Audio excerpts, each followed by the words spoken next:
नमस्कार, मैं हूं अंकुर और आप देख रहे हैं सत्य हिंदी का न्यूज बुलेटिन। एक नजर अब तक की सुर्खियों पर।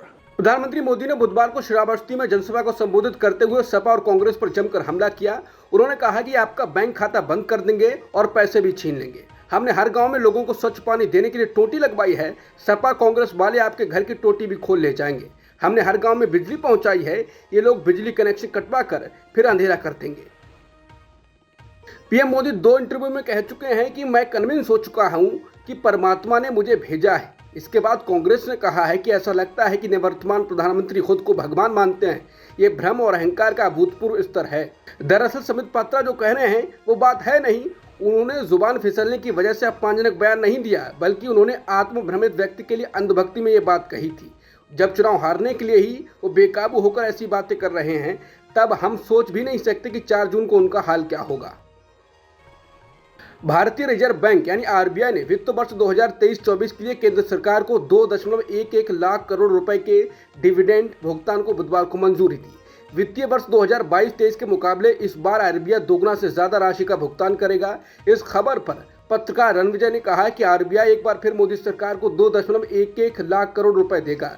कभी इस पैसे को लेकर तब के आरबीआई गवर्नर उर्जित पटेल और मोदी के बीच तनातनी हुई थी। मोदी ने उर्जित पटेल को पैसों के ढेर पर बैठा सांप कहा था। इसके बाद उर्जित पटेल ने इस्तीफा दे दिया था। ये बातें मोदी सरकार में ही वित्त सचिव रह चुके सुभाष चंद्र गर्ग की एक किताब वी ऑल्सो मेक पॉलिसी में कही गई हैं।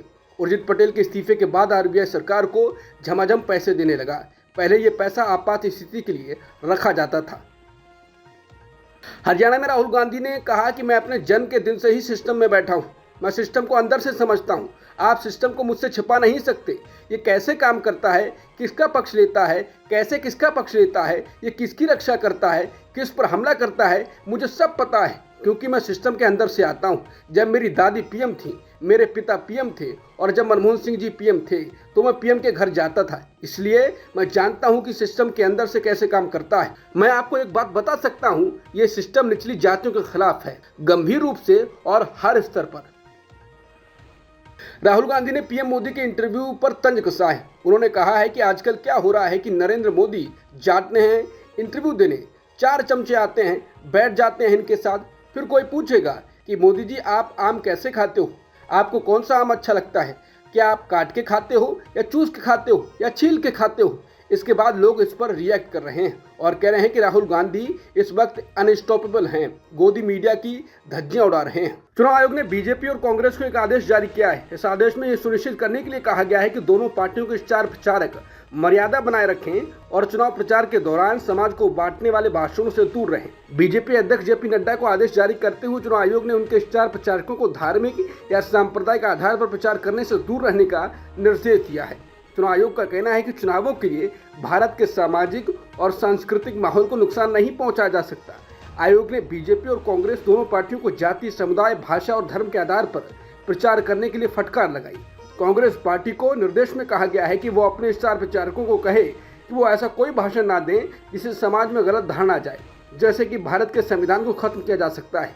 इसके अलावा अग्निवीर योजना को लेकर भारतीय सेना का राजनीतिकरण न करने के लिए भी चुनाव आयोग ने कांग्रेस को निर्देश दिया है। हालांकि विपक्ष लगातार चुनाव आयोग से पीएम मोदी के भाषणों पर कार्रवाई करने की मांग करता रहा है, लेकिन वो चुप्पी साधे रहा है। इसके अलावा बीजेपी के बाकी नेता भी सांप्रदायिक बयान देते रहे हैं। देश में जैसे जैसे गर्मी का ग्राफ तेजी से बढ़ रहा है, उसी तरह पंजाब के किसानों का पारा भी काफी हाई हो चुका है। इसी बीच सरकार से जारी गतिरोध के बीच पंजाब के किसान संगठन पीएम मोदी के खिलाफ विरोध प्रदर्शन की तैयारी कर रहे हैं। पीएम मोदी गुरुवार को चुनाव प्रचार के लिए राज्य के दौरे पर रहेंगे।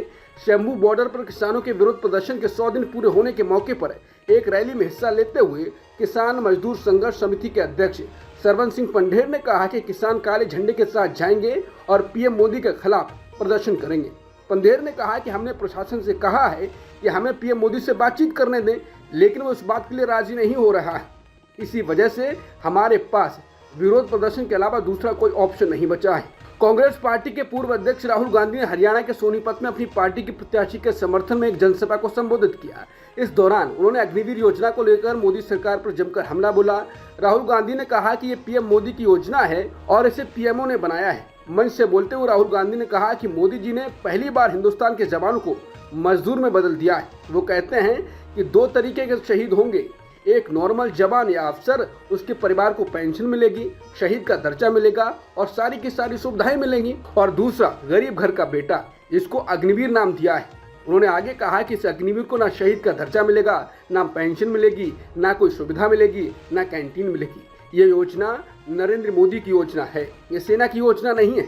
सेना इसे नहीं चाहती है, ये पीएमओ से योजना बनाई गई है। तो मैं पहली बात आपको कहना चाहता हूं कि इंडिया की सरकार आएगी तो हम अग्निवीर योजना को उठाकर कूड़ेदान में फेंक देंगे। कलकत्ता हाईकोर्ट से रिटायर होते समय न्यायमूर्ति चित्तरंजन दास ने राष्ट्रीय स्वयंसेवक संघ यानी आरएसएस से जुड़े रहने और इस संगठन में वापस जाने की इच्छा जताने वाले अपने बयान पर स्पष्टीकरण दिया है। बता दें, अपने विदाई भाषण में चित्तरंजन दास ने कहा था, मैं एक संगठन का बहुत आभारी हूँ। मैं बचपन से लेकर वयस्क होने तक इसमें था।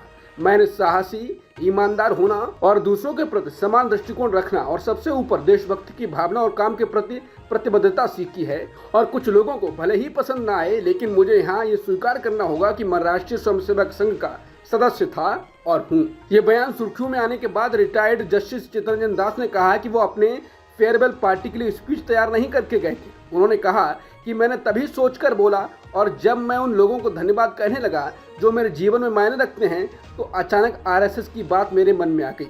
पूर्व जस्टिस ने समाचार एजेंसी एएनआई से कहा, मैंने बोल लिया, भगवान ने बुलवाया मुझसे, वो मेरी जड़ है, मूल है, मगर मैं मूल से बिछड़ गया हूँ 37 साल पहले।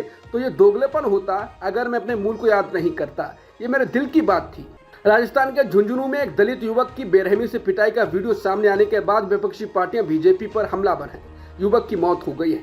आम आदमी पार्टी ने इस मामले का वीडियो शेयर करते हुए लिखा है, राजस्थान के झुंझुनू में एक दलित युवक रामेश्वर वाल्मीकि की बेरहमी से पीट कर हत्या कर दी गई। मोदी सरकार में दलितों के अधिकार को छीना ही नहीं जा रहा है, बल्कि उनकी निर्मम हत्या तक की जा रही है।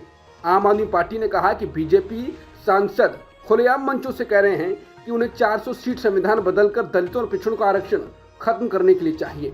पूर्व वित्त मंत्री और कांग्रेस नेता पी चिदम्बरम ने अमित शाह के एक बयान के जरिए पीएम मोदी की उम्र को लेकर निशाना साधा।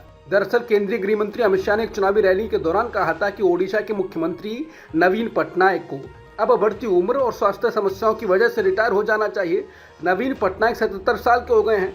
अमित शाह ने कहा कि अगर ओडिशा में बीजेपी की सरकार बनती है तो एक युवा ओडिया भाषी भूमिपुत्र को मुख्यमंत्री बनाया जाएगा।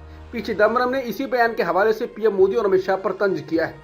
उन्होंने एक्स पर लिखा, जब अमित शाह ने कहा कि नवीन पटनायक को बढ़ती उम्र की वजह से रिटायर हो जाना चाहिए, तो वो नरेंद्र मोदी को इशारा कर रहे थे। अगर बीजेपी सरकार बना लेती है तो ऐसा लगता है कि अगर बीजेपी सरकार नहीं बना पाती तो अमित शाह सबसे खुश होंगे। मोदी नहीं बल्कि शाह विपक्ष के नेता के तौर पर सदन में बैठेंगे। राहुल गांधी ने फाइनेंशियल